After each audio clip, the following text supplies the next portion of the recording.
요한계시록 3장 18절에서 21절까지의 말씀입니다. 요한계시록 3장 18절에서 21절까지 말씀, 예수 그리스도로 부요한 삶이라는 제목으로 하나님 말씀을 받겠습니다. 요한계시록 3장 18절에서 21절까지 말씀을 다 같이 교독하시겠습니다.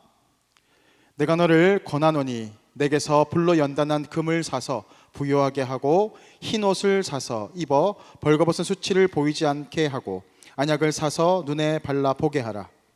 무릇 내가 사랑하는 자를 책망하여 징계하노니 그러므로 내가 열심을 내라. 회개하라. 볼지어다 내가 문 밖에 서서 두드리노니 누구든지 내 음성을 듣고 문을 열면 내가 그에게로 들어가 그와 더불어 먹고 그는 나와 더불어 먹으리라. 이기는 그에게는 내가 내 보좌에 함께 앉게 하여 주기를 내가 이기고 아버지 보좌에 함께 앉은 것과 같이 하리라. 아멘.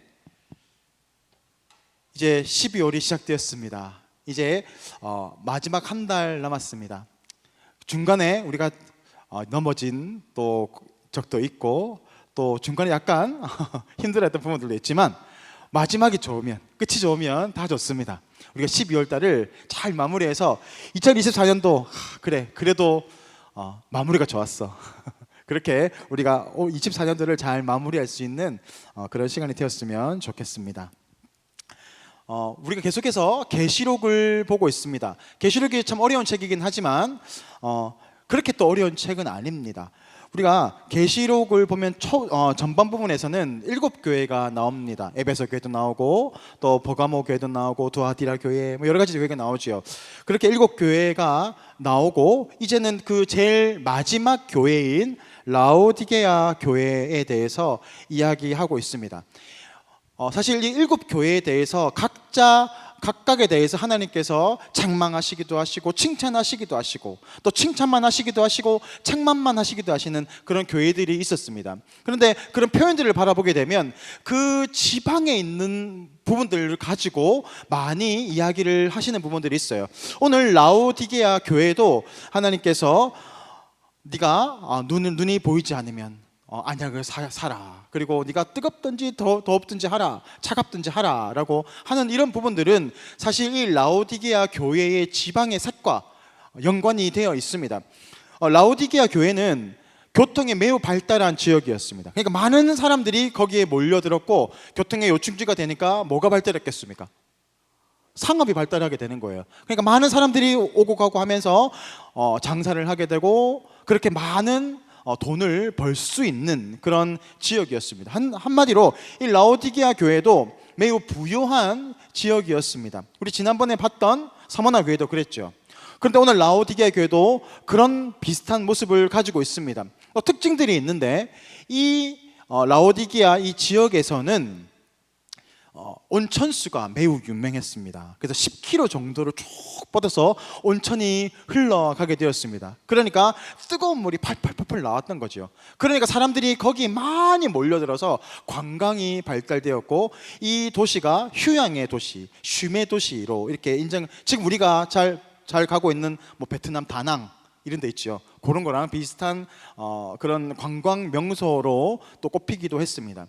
또 실이 이 섬유 산업이 많이 발달해서 거기에서는 많은 양털들을 많이 재배했습니다.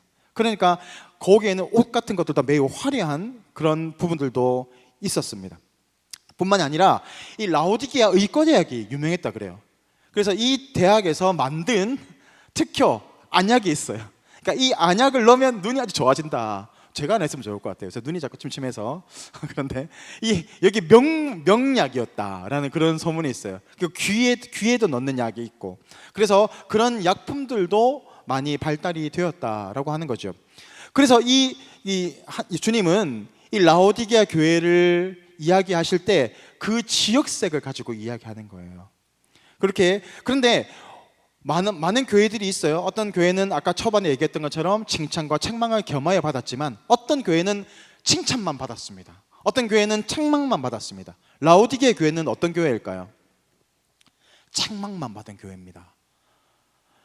그러니까 이 교회는 아주 문제가 많았던 교회인 것이죠. 그래서 많은 학자들이 7교회를 이렇게 놓고 얘기를 할 때 시대적으로 구분을 해야 한다라고 이야기를 합니다. 예를 들면 초대교회, 첫 번째 교회는 바로 광야교회 뭐 그런 거죠. 그러면 이 에베소 교회가 어떤 모습이 된다, 막 그렇게 끼워 맞추기를 합니다. 사실 좀 무리가 있어요. 무리가 있는 해석입니다. 그런데 모든 사람들이 공히 인정하는 부분들이 하나 있는데, 바로 이 시대를 정확하게 비춰내는 것 중에 하나가 라오디게아 교회라는 거예요. 다른 교회는 사실 맞지 않는데, 사실 말세의 교회, 제일 마지막의 교회 라오디게아 교회를 보면서 지금 이 시대, 우리가 살고 있는 이 시대를 보여준다, 대변하고 있는 교회다라고 많이 같이 입을 모아서 이야기합니다. 그러니까 우리가 이 라오디게아 교회를 바라보게 되면 지금 우리가 살고 있는 현재 교회의 모습이 어떤지에 대해서 알 수 있게 되고, 더 나아가서는 내 모습이 어떤지에 대해서 조명해 볼 수 있는 그런 기회가 될 수 있다라는 것입니다. 오늘 이 라오디게아 교회는 책망만 받았습니다. 참 안타까운 교회이죠. 오늘 그래서 주님은 이 교회에 대해서 차갑던지 뜨겁던지 하라, 미지근하지 말라라는 그 신앙을 가지라고 합니다. 무슨 말일까요? 열심을 가지고 살아가야 하는데 열심을 잃어버렸던 교회다라는 겁니다. 여러분, 어떤 사람들이 열심을 가지고 헌신하고 봉사하는 사람들이 있습니다. 그렇죠. 근데 어떤 사람들은 세상 힘이 없어. 왜 교회만 오면 피곤하대. 맨날 자. 그리고 아무것도 안 해. 그러면 자리만 지켰다가 가요. 그런 사람들은 열정이 없을까요? 그런 사람들 에너지가 없을까요? 저는 그렇게 생각하지 않습니다. 저는 확신합니다. 왜냐하면 그들이 특별히 열정을 가지는 부분들이 있어요. 어떤 사람은 게임이에요. 게임만 하면 갑자기 이 감겨있던 눈들이 막 떠져요. 게임 하는 거예요. 뭐 놀러 가요. 그러면 막 살아나는 사람들이 있어요. 우리 청년부도 그래요. 평소에 되게 피곤해. 근데 어디 놀러만 가면 살아나는 친구들이 있어요. 거기에 열정이 있는 거죠. 마찬가지로 우리는 모두 내가 특별히 좋아하고 또 열정을 내는 그런 부분들이 있습니다. 그런 열정들이 지금 이 교회 안에서도 뻗어나가야 되는데, 그 열정들이 하나님의 나라를 위해서 또 교회를 위해서 뻗어나가지 못하고 자꾸 세상으로 자꾸 빠져나가는 거죠. 왜 열매를 맺지 못할까요? 열매를 맺지 못하는 이유가 있습니다. 똑같은 에너지를 가지고 있어요. 물론 여러분, 에너지 양은 다릅니다. 어떤 사람은 에너지가 1000만큼 있는 사람이 있고, 그죠? 어떤 사람은 100만큼 있는 에너지를 가지고 있는 사람이 있습니다. 각자의 에너지의 양이 달라요. 그렇지만 주님께서 우리에게 원하시는 것들은 내가 가지고 있는 그 에너지의 양을 얼마나 잘 사용하는가를 보시는 겁니다. 달란트 비유가 그런 거예요. 어떤 사람에게는 10달란트를 줬어요. 부럽잖아요. 10달란트. 근데 부러워할 게 없어요. 10달란트를 받으면 뭘 남겨야 됩니까? 10달란트만큼은 남겨야 돼요. 그러니까 오히려 더 힘들 수 있어요. 1달란트 받은 사람은요, 2달란트를 원하지 않습니다. 주님께서 원하시는 것들은 네가 얼마나 남겼느냐, 내가 너에게 준 1달란트를 얼마나 남겼느냐, 그러면 그만큼의 열매를 맺으면 됩니다. 더 맺을 필요가 없어요. 그러니까 중요한 것은 나에게 주셨던 힘과 능력과 에너지, 그 은혜들을 가지고 하나님의 나라를 위해서 얼마나 열심히 살았는가, 그것을 보는 것이지 얼마나 많은 것을 거두었나가 중요한 게 아니다라는 것입니다. 그런데 왜 열매를 맺지 못할까요? 열매를 맺지 못하는 이유는 당연한 거죠. 내게 있는 그 에너지, 100이라는 그 에너지를 온전히 하나님의 나라를 위해 쓰지 못한 거예요. 10은 교회를 위해 쓰고, 나머지 50은 내 공부를 위해서 쓰고, 나머지 40은 내 여자친구, 남자친구를 위해 쓰고, 그렇게 되면 어떻게 될까요? 10만큼 열매를 거두지 못하게 되는 겁니다. 그러니까 주님이 지금 책망하시고 있는 것들이 뭡니까? 네가 차갑든지 하지 말든지 뜨겁든지 열심을 가지고 하든지 하라 라는 거예요. 교회가 나가야 하는 그 사명이 뭘까요? 우리가 어디에 하나님께서 주셨던 그 은혜를 가지고 사용해야 할까요? 영혼을 살려내는데, 영혼을 살려내고 또 쓰러진 자들을 이렇게 내가 일어나자 같이 붙잡아 가고, 그렇게 다독여가면서 열심히 해보자, 할 수 있다, 그렇게 또 서로 기도해주고, 때로는 맛있는 것도 사 먹이면서 그렇게 가는 겁니다. 그러면 또 힘을 내서, 그래 내가 다시 한번 힘을 내봐야지, 그렇게 서로 하나가 되어서 때로는 힘이 들지만 서로를 이렇게 가면서 세워가는 게 교회의 공동체인 줄 믿습니다. 근데 이 라오디게의 교회가 책망을 받은 이유도 같은 겁니다. 지금 이 교회에게 주셨던 에너지가 있어요. 지금 이 동네가 얼마나 부유한 동네입니까? 그죠? 그런 부유함을 가지고 어디에 썼다는 겁니까? 하나님의 나라를 세우고 영혼을 살리고 쓰러진 사람들을 위해서 돕고 구제하는 데 쓴 게 아니라 어디에 썼다는 거예요? 세상적인 가치를 추구하는 데 쓴 겁니다. 교회가 자꾸 커지는 게 교회의 사명입니까? 절대 그렇지 않습니다. 교회의 사명은 사람을 살리는 곳입니다. 사람을 일으켜내는 곳입니다. 그래서 사람이 살아나고 그렇게 일꾼들이 일어나고 서로 하나님 나라를 위해서 하나 되는 그렇게 강력한 군대로 세워나가는 것, 그게 바로 교회가 나아가야 할 사명이지, 높은 건물을 세우고 많은 큰 화려한 그런 것들이 교회의 본질적 사명이 아니다라는 거예요. 그런데 이 라오디게 교회가 어떻게 살았다는 겁니까? 그런 교회의 본질적 사명을 뒤로 하고 세상적인 가치, 화려한 교회, 그리고 화려한 예배 예식들, 종교 예식들, 그리고 화려한 이런 기자재들을 가지고 만들어가는 거예요. 그게 자신의 교회가 인정받는 거라고, 자신의 신앙이 인정받는 거라고 잘못 생각한 거죠. 우리가 신앙생활도 마찬가지입니다. 내 신앙생활의 본질이 무엇인지를 알아야 돼요. 내가 사람들에게 인정받는 게 여러분 신앙생활의 모습입니까? 그런 사람들이 너무너무 많아요. 사람들에게 인정받고 사람들에게 칭찬받고 저 사람 대단한 사람이다. 그게 우리의 신앙의 목적이 아닙니다. 우리가 사람을 보는 게 아니라 하나님을 바라보며 먼저 나아가야 되죠. 그러면 하나님을 바라보며 나아가면 하나님 우리에게 은혜를 주세요. 그러면 그 마음과 그 은혜와 힘과 능력을 통해서 어떻게 해요? 내 이웃을 보는 거예요. 지금 힘들어하고 있어. 영민 형제가 힘들어하고 있어. 졸려하고 있어. 그러면 히터를 꺼주시면 됩니다, 여러분. 네, 이렇게 보면서 돌아보는 거예요. 어떻게 하면 저 사람을 살릴까? 어떻게 하면 저 형제를 도와줄까? 어떻게 하면 저렇게 힘들어하고 있는 우리 자매들을 이렇게 세울까? 그런 것들이 우리가 바라봐야 하는 교회의 본질적 사명입니다. 그렇게 나아가지 못했기 때문에 라오디게아 교회는 책망받고 있는 겁니다. 하나님 우리에게 주셨던 능력이 있어요. 그죠? 그러면 그 능력을 세상을 향해 쓰는 게 아니라 하나님의 나라를 세우는 데 써야 됩니다. 예전에 제가 어렸을 때 엿장수가 있었어요. 이 얘기하니까 제가 너무 나이 들어 보입니다. 그렇죠? 거의 우리 비슷한 나이인데, 그죠? 이 길가에 가다 보면 이 큰 가위를 가지고 착착착착착 하는 가위가 있었어요. 그러면 그 소리를 듣고 동네 아이들이 다 나옵니다. 엿장수 아저씨다! 가는 거예요. 그러면 저 같은 경우는 집에 빈병이 좀 있었어요. 그러면 빈병을 가지고 가요. 아저씨! 하고 주면 아저씨가 착착착 하면서 빈병? 좋아. 딱 받아가지고 엿을 착착착 치면 이 엿이 막 갈라져요. 그럼 요만큼 주는 거예요. 그럼 빈병 하나에 엿 요만큼.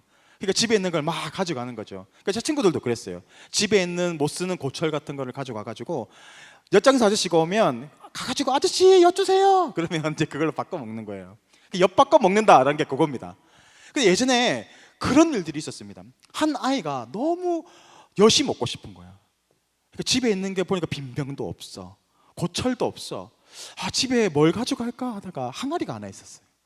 저 항아리를 가져가야 되겠다. 항아리를 가지고 갔는데 엿장수 아저씨가 얼른 바꿔주는 거예요. 그 엿을 많이 줬대. 그럼 값어치가 있었나 보죠. 그리고 이제 엿을 많이 먹고, 야, 나 엿 많이 받았다. 그래서 막 자랑하고 다니는 거예요. 저녁에 이제 부모님이 왔는데 집에 있는 항아리가 없어진 거예요. 이게 뭐야? 알고 보니까 그 항아리가 그냥 항아리가 아니고 백자, 이조백자 뭐 이런 건가. 아주 비싼 항아리인 거예요. 근데 이 아이가 그 값어치를 모르고 그거를 팔아 넘겨서 엿 바꿔 먹은 거예요. 그래서 신문에 대서특별되는 경우가 있었어요. 그 엿장수를 찾을 수가 없어가지고 그 이조백자가 사라진 겁니다. 그게 나중에 예전에 크게 이슈가 된 적이 있었습니다. 마찬가지예요. 우리가 하나님의 은혜를 받았어요. 이 은혜는 어디에 써야 되는 겁니까? 영혼을 살리는 데 쓰는 거예요. 하나님의 사람을 세우는 데 써야 되는 겁니다. 그런데 그 힘과 에너지를 자꾸 나의 만족과 유익을 위해 엿바꿔 먹어요. 엿바꿔 먹은 거. 그러니까 지금 이 주인 되시는 주 하나님께서 지금 뭐라 그러는 거예요. 내가 너희가 준 게 얼마나 많은데 네가 아무것도 남기지 못하였느냐 하고 책망하고 있는 게 바로 이 라오디게아 교회의 모습이었다라는 겁니다. 오늘 특별히 차갑던지 뜨겁던지 하라라고 하는 그 의미는 어떤 의미겠습니까? 내가 하나님이 주셨던 그 힘과 은혜를 가지고 뜨겁게 열정적으로 사역해 나가는 그런 모습을 살든지, 아니면 아예 다 내려놓고 그냥 세상으로 나가라는 거예요. 회색 지대가 없어요. 저는 중간입니다. 없습니다. 뜨겁던지 하나님을 섬기는 자리에 열정적으로 나가든지, 아니면 그냥 세상으로 나가든지. 하나님이 제일 싫어하시는 게 뭐냐면 이 중간에 걸치고 있는 거예요. 세상에 하나, 교회에 하나 딱 걸치면서 간 보는 겁니다. 여기서 지금 교회에서 맛있는 거 준대, 그러면 교회로 가. 제가 옛날에 군대 있을 때 그랬어요. 그런 친구들이 있었어요. 교회도 가고 천주교도 가고 절도 가고 그래요. 그럼 어떻게 합니까? 교회에서 크리스마스 때는 교회로 갑니다. 그러다가 석가탄신이 되면 절로 가요. 절에서 비빔밥 먹고, 또 성당으로 가면 또 맛있는 거 받고, 그렇게 하는 거예요. 근데 우리가 신앙이 그럴 때가 많다는 겁니다. 내가 하나님의 나라에 내가 올인한다고 생각하면 하나님 내가 주셨던 그 은혜를 가지고 하나님의 나라를 위해서 나가야 되는데 자꾸 중간에 여기 걸쳤다 저기 걸쳤다 하는 겁니다. 하나님은 그걸 되게 싫어하시는 거예요. 차라리 그렇게 가라는 거예요. 어차피 여러분 생각해 보세요. 내가 뜨겁게 열정적으로 사역했어. 하나님께 갔어. 칭찬받겠죠. 차가웠어. 그런데 이 사람은 하나님을 섬기지 않았어. 근데 세상에서는 열심히 살았을 거 아니에요. 세상에 주는 기쁨과 만족을 누렸을 거 아니에요. 그러면 심판을 받더라도 적어도, 그래 내가 지금 심판을 받지만 적어도 내가 세상에서는 만족스럽게 살았잖아 라는 후회는 없을 거 아닙니까? 중간에서 이것도 아닌 거예요. 신앙생활도 아니고 그렇다고 하나님을 떠난 것도 아니고 세상에서도 어중간하게 살다가 은혜도 못 받고 세상에서 인정도 못 받고 그렇게 살면 얼마나 억울하겠습니까? 안 그래요? 차라리 그러는 거예요. 그러니까 마찬가지예요. 내가 술을 한 잔씩 하고 싶어. 친구들이 자꾸 나를 유혹해. 그러면 여러분 위 빵꾸 날 때까지 먹어요. 에? 빨리 와. 이건 아니구나. 실제로 제가 이 얘기했더니 청년 중에 하나가 진짜 위가 빵꾸 나서 왔어요. 목사님 말 듣고 제가 위 빵꾸 나도 술을 마셨습니다. 그 다음부터는 근데 술을 안 먹어. 끊었어. 차라리 그렇게 하라고요. 가려면 확실하게 놀고, 아니면 내가 하나님 나라를 위해서 내가 진실하게 살든지, 이것도 아니고 저것도 아니고 그렇게 살지 말라는 겁니다. 오늘 그래서 세상에서 부유하게 살든지 아니면 하나님 나라의 부자로 살든지 하라는 거예요. 하나님 나라에 부유하게 산다라는 게 어떤 의미일까요? 어떤 삶이 하나님 나라에서 부유한 삶으로 인정을 받을까요? 우리 18절 한번 볼까요? 18절 우리말 성경으로 있는데 이걸 한번 읽어보겠습니다. 우리말 성경으로 18절 말씀 다 같이 읽겠습니다. 시작. 그러므로 내가 내게 경고한다. 내가 풍족하게 되려면 내게서 불로 금을 사거라. 너의 벌거벗은 수치를 드러내지 않으려면 흰옷을 사서 입으라. 내가 보고 싶으면 안약을 사서 내 눈에 발라라 라고 합니다. 네가 풍족하게 살려고 하면, 네가 후회 없는 삶을 살려고 하면, 만족스러운 삶을 살기 위한다면 어떻게 하라는 겁니까? 불로 정련한 금을 사라. 불로 단련한 금을 사라라는 겁니다. 불로 단련한 금이 어떤 금일까요, 여러분? 그렇죠. 그러니까 뜨거운 용광로 같은 데다가 그 금을 녹이는 거예요. 녹이면 그 안에서 이 이물질들이 쏟아납니다. 그러면 그걸 걷어내는 거예요. 그것을 18번 걷어내면 뭐가 됩니까? 18K가 되는 거예요. 그것을 24번 하면 24K가 되는 거죠. 순금이 되는 거예요. 그렇게 계속해서 단련해내다 보면 그 안에 모든 찌꺼기들이 다 끊어지고 금이 남게 된다라는 겁니다. 여러분, 승려들이 이 마지막에 죽음을 맞이할 때 화장을 합니다. 그렇죠? 그거를 뭐라고 하던데 잘 모르겠어요. 이게 단을 놓고 그 안에다가 이 고승을, 이제 죽은 고승을 거기다가 놓고 이제 불을 지핍니다. 그러면 이제 막 탑니다. 그죠? 그럼 나중에 뭐가 남습니까? 재도 남지만 이 승려들한테 나오는 게 있어요. 살이라는 게 있어요. 살이가 보면 어떤 것들은 아주 영롱해요. 그러니까 고승들 있잖아요. 고생을 많이 했어. 이 수련을 많이 한 이 고승들은 이 살이가 아주 큽니다. 이만하게 막 나와요. 그리고 아주 막 빛깔이 영롱해. 그러면 이제 사람들이 와, 역시 우리 누구 스님 대단하시다. 이 사리를 봐라. 영롱한 이 엄청나게 큰 사리가 나왔지 않냐 막 그러는 거죠. 근데 여러분, 이 보니까 살이라는 게 뭔가 이렇게 능력이 많아서 나오는 게 아니고요. 알고 보니까 관절염, 루마티스염 뭐 이런 거 있죠. 허리 디스크 있는 사람들, 그 고성들이 보면 맨날 앉아 이렇게 가부좌 들고 앉잖아요. 그러니까 이게 무릎이 맨날 나가는 거예요. 허리도 맨날 아프고 그런 거죠. 거기에서 이제 살이가 생긴다는 거예요. 그러니까 이 사람이 고생을 많이 한 거예요. 그 수련한다고 매일 고생한 거야. 그러니까 살이가 나오는 거예요. 그러니까 우리도 보면 허리 안 좋으신 분들 보면 살이가 나와요. 그럴 수 있어요. 허리 안 좋으신 분들, 무릎 안 좋으신 분들 나중에 살이가 나올 가능성이 있습니다. 네. 그 지금 보세요. 이 승려들은 죽으면 살이가 나온다는 거예요. 근데 우리가 그리스도인들이 금으로 이 불로 다 단련이 되면 뭐가 나올까요? 뭐가 나와야 됩니까, 여러분? 우리가 살이가 나오면 좀 그렇잖아요. 뭐가 나와야 됩니까? 금이 나오면 너무 좋을 것 같은데. 금이 나오진 않아요.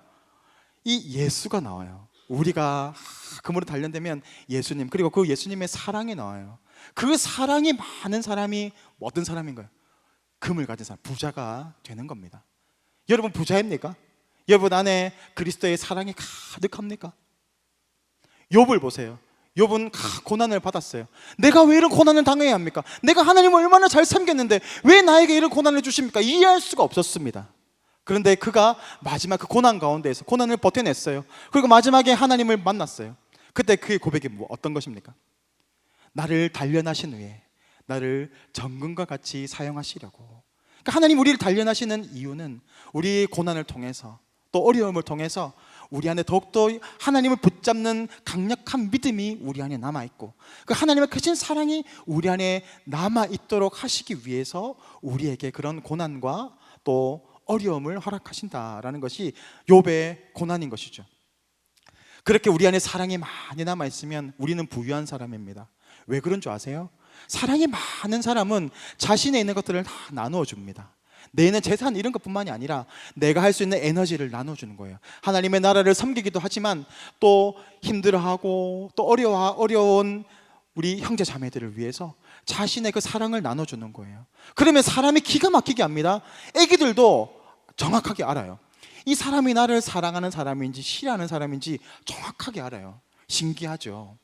그런데 우리가 모르겠습니까? 이 사람이 나를 정말 사랑으로 대하는구나, 나에게 이 사랑을 주는 사람이구나 라는 것을 알게 되면 그 사람 주위로 사람들이 모이기 시작합니다. 사람이 많이 그 사람 주위로 모이는 겁니다. 그런데 아둥바둥 나의 재산을 모으려고 살아가는 사람들 보십시오. 어떻게 하면 저 사람들을 뺏어서 내 거를 만들까? 그런 사람들은 어떻게 모르겠어요. 재산을 많이 모을 수는 있을지 모르겠지만 주위에 사람들이 없어요. 그 모이는 사람들은 또 어떤 사람입니까? 어떻게 하면 저 사람의 재산을 내가 가로챌 수 있을까? 사기꾼들만 막 있는 거예요. 사람이 위대한 사람을 산으로 비유합니다. 높은 산과 같은 사람이라고 합니다. 근데 여러분 생각해 보십시오. 높은 산, 어떤 산이 있습니까? 에베레스트 산, 히말라야 산, 뭐 K2 같은 산이 있죠. 그 산은 매우 높습니다. 웅장합니다. 그런데 그 꼭대기에 사람이 살지 못합니다. 왜냐하면 너무 험난하고 너무 춥고 사람이 머물기에는 너무너무 힘듭니다. 그렇게 10,000m가 넘어가는 산들이 있어요. 거기 끝에 올라가는 사람들, 그래서 나중에 이름 쓰잖아요. 저 높은 산에 올라갔다, 등반했다 그러잖아요. 사람이 살 수가 없어요. 근데 여러분 반대로 낮아지는 곳이 있어요. 우리 지구에서 어디가 가장 낮을까요? 바다예요. 마리아나 해구 같은 데는 엄청 깊어요. 10km, 20km 됩니다. 엄청난 깊이의 그런 바다가 있습니다.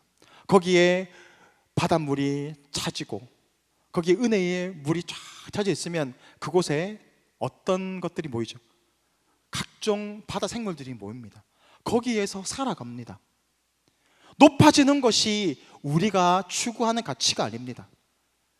우리가 추구해야 하는 가치는 어떤 것입니까? 낮아지는 거예요. 더 낮아지고 더 섬겨내고 더 우리가 중보하고 도와주는 그런 삶을 살아가는 것, 그런 사람에게 하나님이 능력을 베풀어 주시는데 은혜의 바다처럼 우리에게 은혜를 쫙 채워주시는 거예요. 그러면 우리가 더 낮아지면 낮아질수록, 섬기면 섬겨낼수록 그 은혜의 강물에 많은 사람들이 모여들 것입니다. 우리 진설 공동체가 그랬으면 좋겠습니다. 모일 때마다 새로운 또 식구들이 오면 그 사람들에게 관심을 가져주고, 또 힘들어하는 사람들이 있으면 몰래 이모티콘 보내주고, 응? 카톡 해가지고 햄버거 뭐 이런 거 좋잖아요. 저도 그런 거 하나 왔으면 좋겠어요. 힘들 때 하나 받으면 너무 좋잖아요. 그랬으면 좋겠어요. 그래서 우리 진설 공동체가 서로를 나보다 남을 낮게 여기고 잘 섬기고, 또 힘들어하는 우리 공동체는 없는지를 돌아보면서 그들 위해서 기도하고, 또 같이 마음을 모아주고, 그렇게 사랑으로 섬겨내는 그런 믿음의 공동체, 사랑의 공동체가 되기를 간절히 소망합니다. 이 시간 다 같이 기도하겠습니다. 하나님 아버지, 은혜 감사합니다. 오늘도 우리가 라오디게아를 바라보면서